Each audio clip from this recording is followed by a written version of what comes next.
Сегодня у нас в сервисе фара от автомобиля Infiniti, как говорят. Запотела, влага попала в блоки управления внизу. Не работает, автомобиль тоже не работает, ругается на фару. Мы ее уже чуть-чуть подразобрали. Внутри видим характерные следы влаги.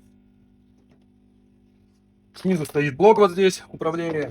Там еще есть электроника, блок управления мы уже сняли.